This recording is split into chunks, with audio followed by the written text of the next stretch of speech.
Olá, hoje o Parlamento com Deus vai falar de hipnose e de como essa técnica pode ser utilizada em tratamentos terapêuticos.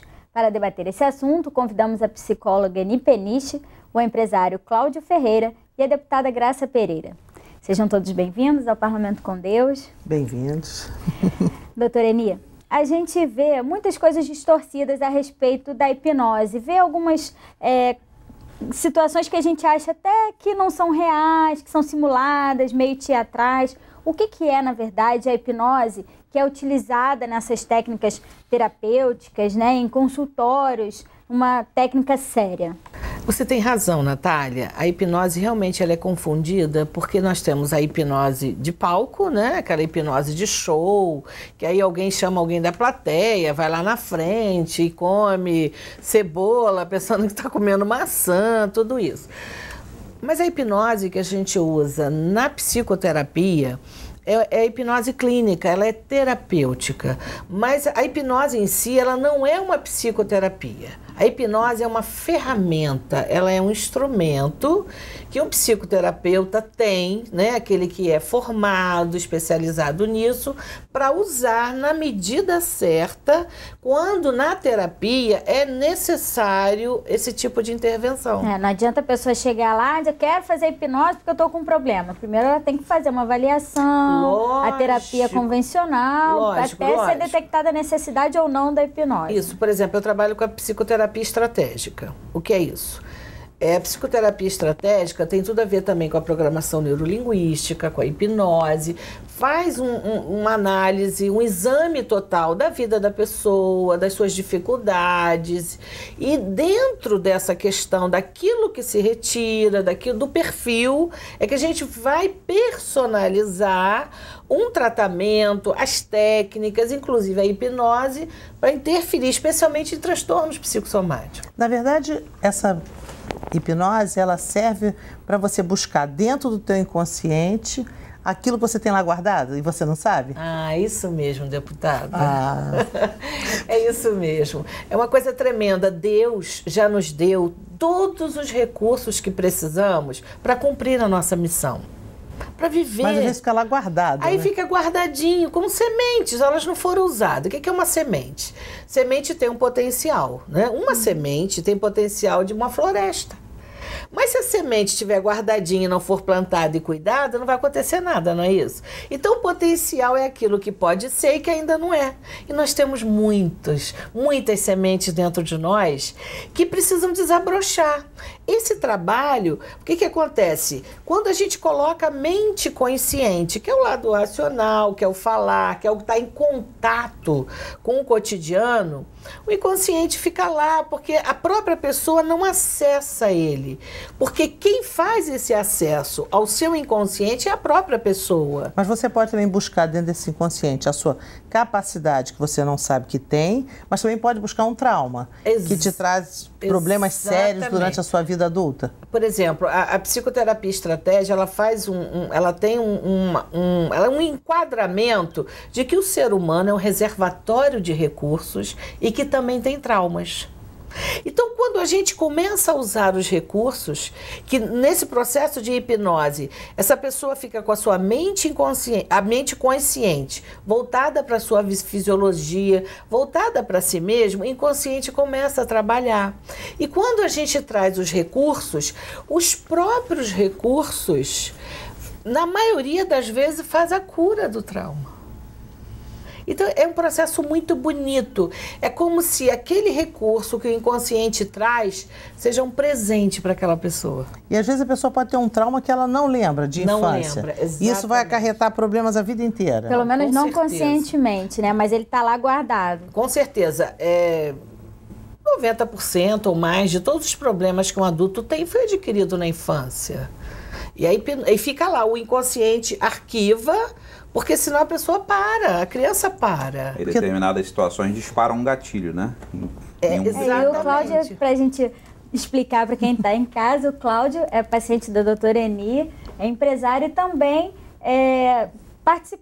fez essa técnica da hipnose para resolver um problema, né? Como é que foi esse processo? Por que você resolveu procurar a terapia e acabou fazendo essa hipnose para resolver o seu problema. Ok. Antes eu quero agradecer, tá, Cláudio? Você ter vindo ao nosso programa, falar um pouco de você.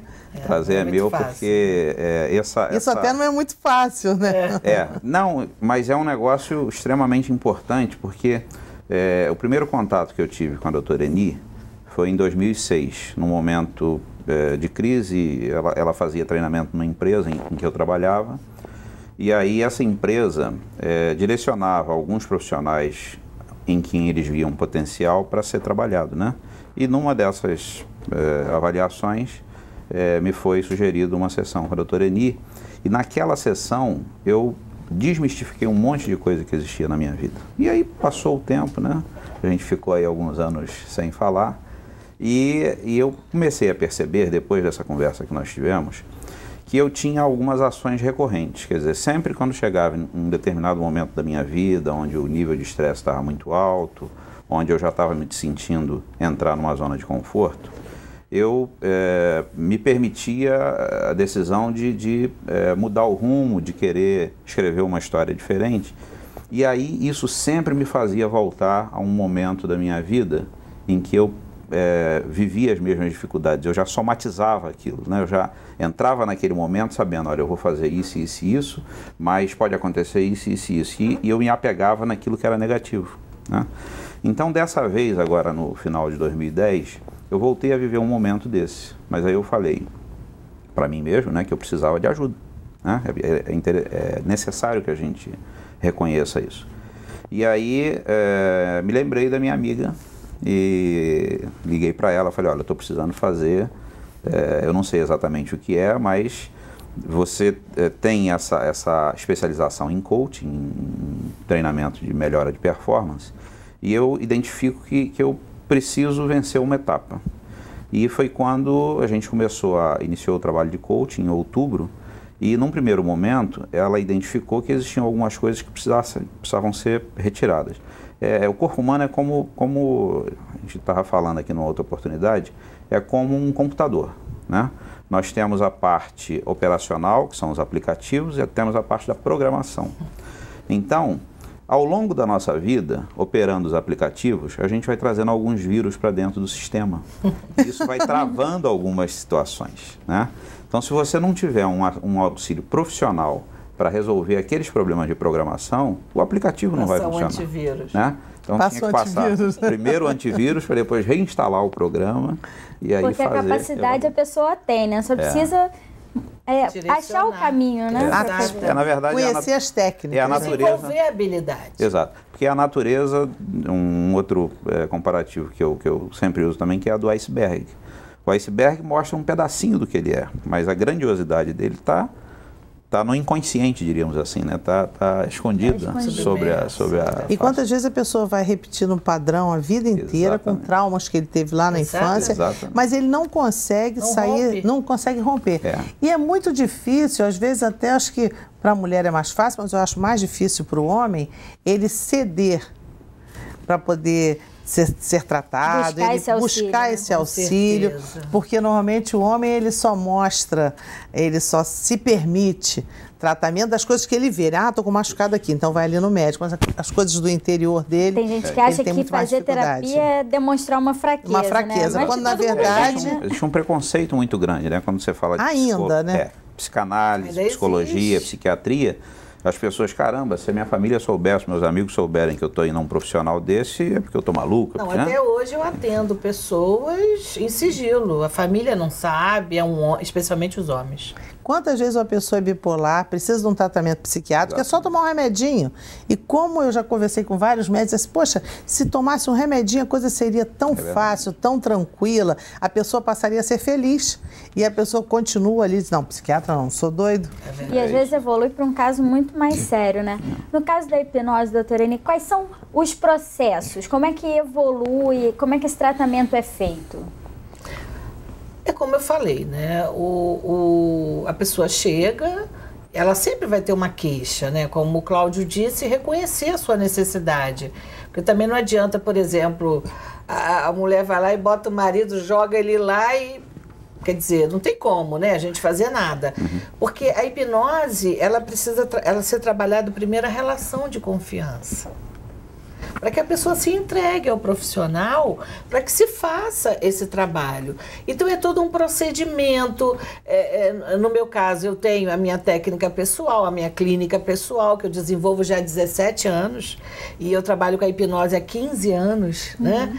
Então, essa hipnose ericksoniana, que normalmente a gente trabalha com metáforas, com histórias, a gente coloca a pessoa, como Jesus veio falando por parábolas, né? Então, a historinha vem, a metáfora vem, a pessoa coloca o seu conteúdo ali. Cada um, como ele disse assim, quem tem ouvidos, que ouça. Ou seja, conta a parábola, a metáfora, e cada um vai colocar o seu conteúdo, porque esse tipo de hipnose clínica que eu estou falando aqui, a pessoa não precisa ficar falando. Existem mitos, né, que a pessoa acha que vai entrar em hipnose e o terapeuta vai contar todos os seus segredos. Não existe isso. Existe um medo, né, em cima da hipnose, que as pessoas acham que vão liberar seus segredos. Você não está inconsciente, né? Não. A pessoa não fica inconsciente. Tem um processo de hipnose que ele é mais superficial, moderado, mais profundo. Então a pessoa não fica inconsciente, só que ela fica voltada para si mesmo, à disposição do seu inconsciente. E às vezes a pessoa pode ter sido abandonada em criança, ou foi maltratada em criança, e às vezes ela nem sabe que isso é o problema que ela tem na atualidade. Exatamente. Né? E sabe que às vezes chega a pessoa no consultório que tem um problema X. E ela pensa que o problema dela é aquele, mas a causa é tão diferente do problema em si. Então a hipnose, ela vai buscar a fonte do sintoma. Ela não é um band-aid, ela busca a causa, ela vai direto no ponto, porque o inconsciente da pessoa, ele sabe onde está a fonte, onde desencadeou, o momento em que aconteceu isso, e normalmente foi na infância ou em alguma ritual de passagem da vida da pessoa. Às vezes você só não consegue ou não quer enxergar onde é que está aquele problema. E às vezes muita gente pensa que a hipnose vai fazer uma regressão a vidas passadas, que é alguma coisa. A gente que a mídia... A mídia passa confunde as coisas. A gente precisa fazer um pequeno intervalo agora, mas no próximo bloco a gente vai explicar um pouquinho dessa diferença entre regressão e hipnose. A gente volta já já, não saia daí.